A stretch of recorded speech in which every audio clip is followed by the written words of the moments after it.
Top 10 manhwa about dungeons and hunters in 21st century. Very few people know that Dungeons and Hunters is a unique type of manga genre. Generally, manga tend to depict the adventure-filled stories of teens who like to play heroes or famous superpowers. But in between, there are a lot of other stories which depict the story of kids who want to make their own victories over adversity in an epic way. That can be called Dungeon Hunter.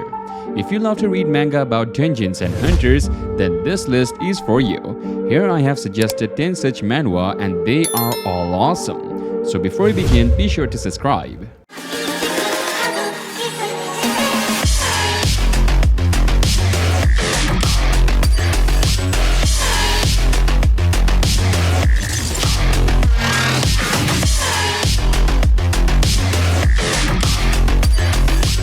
Starting off with our number 10, Return of the Frozen Player.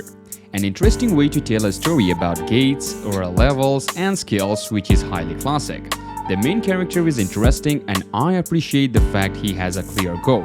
When CEO Junho and his companions sacrificed themselves to defeat the Frost Queen, they thought they were restoring peace to Earth. But after 25 years of being frozen solid, Juno thaws out only to find that 9 more floors appeared in his absence, only one of which has been cleared.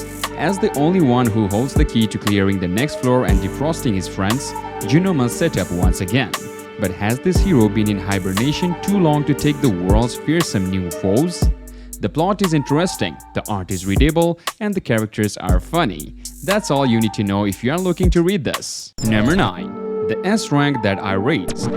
The manga is relatively new but so far is pretty decent. Eugene is an F ranker overshadowed by his little brother, an S ranker. All he does is get in his brother's way, causing trouble wherever he goes. When a seemingly routine dungeon raid goes wrong and costs Eugene his brother's life, Eugene decides to use the wish granted by clearing the dungeon to reset his timeline. The plan was to lead a quiet life from now on, but now it turns out he can help other people become S rankers. Maybe this is Eugene's chance at building his own entourage of powerful metahumans, but it may be easier said than done. I would recommend it 100%. Number 8. SSS-Class Gacha Hunter. The change brought dungeons filled with monsters into the world, altering reality forever. Pro gamer Jin Zungdo, whose lifelong dream was to be hero like mana users who fight in these dungeons, is crushed when he discovers his own abilities are useless. Just then, the real universe gives him a set of skills that allow him to draw information from the future and heroes from the past. Now all that's left is for him to barrel through this game of luck and become the strongest hunter ever. Moreover, the way the gacha works is really well thought out and helps the plot to progress with great pace. Number 7. Solo Spellcaster. Not the best, but I like it. The world is under threat from interdimensional monsters and the only chosen awakened humans possessed of special powers can defeat them. Sure, it sounds exciting, but it's a far cry from reality for ordinary office worker Do-hyuk Park, who is more worried about landing a big business deal that could save his job. That is, until one day when Do-hyuk path crosses a monster outbreak, causing him to manifest his true powers as a rare and powerful form of awakened. With his newfound abilities attracting eager allies and powerful enemies, will Do-hyuk find that he has what it takes to survive? Interesting part is that he utilizes knowledge of game which gives him benefits. Number 6. Seoul Station Necromancer. After years of fighting for survival on planet Alphen, Kang Woo-jin had become a fearsome necromancer and ruler of his own territory. But now that he's finally found a way back to Earth, he's nothing more than a low-level player clearing dungeons for cash. Soon enough though, Woo-jin's undeniable skills have measured guilds vying for his attention, and just in time, because with Woo-jin's old enemy threatening invasion, those skills might be the only thing standing between humanity and destruction. Pretty good so far, similar to other ones but with a good flow into it. Moving on to number 5, 990k X-Life Hunter. As an F-rank hunter, Kang Hyun-jun struggles to make a living in a world where dungeons exist and monsters are real. But after repeatedly failing to pull his weights in raids and being chewed out by fellow party members, his self-esteem hits rock bottom. To make matters worse, his girlfriend, who has climbed the ranks during their time together, dumps him on their 1-year anniversary. When Hyun-jun returns home that night in a drunken haze, he finds himself walking into a dreamscape instead of his humble studio. There, a man claiming to be one of his past lives offers to make him stronger. But as the saying goes, if there is no pain, there is no gain. Will Hyunjin be able to endure multiple trials and finally obtain the strength he so desperately desires? Really interesting. The plot is classic, dungeon or hunter or rank from F to top, but the way the main character becomes stronger is interesting. Number 4. Tutorial Tower of the Advanced Player. I think this is a very interesting manhwa. At first glance, the premise seems like your classic overpowered MC story, and while it is true the MC is extremely strong, this manhwa does a great job utilizing this character. There are moments of comedy, drama, action, and much more. However, the story is still kept great throughout it.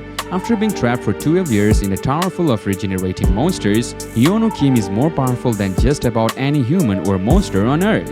Now that he is free, he is determined to find out who was behind his imprisonment, even if that means he has to kill hordes of monsters and inadvertently save the world along the way. The characters are very funny and have great personalities. I would highly recommend this manhwa. Number 3. Seoul Station Druid. What started out as an ordinary day turned upside down when an unknown catastrophe struck Earth, transporting Suho Park to a different planet. He eventually learns how to adapt and fight for his survival in this foreign world. But one day, just as suddenly as he was sucked into this new planet, Suho is pulled back to Earth. He quickly learns that returning to life as he remembers is no longer possible, as Earth is in constant battle with monsters who have managed to infiltrate the planet. How will Suho fight against the monsters attacking Earth? And will he be able to survive this time with his current skills? Number 2. The player that can't level up. Clearly, this is a good beginning. I hope it keeps up with the pace. When Kim Ki-gyu received his invitation to become a player, a unique ability player at that, he thought his struggles were over. But no matter how hard he tries, he just can't seem to get past level 1.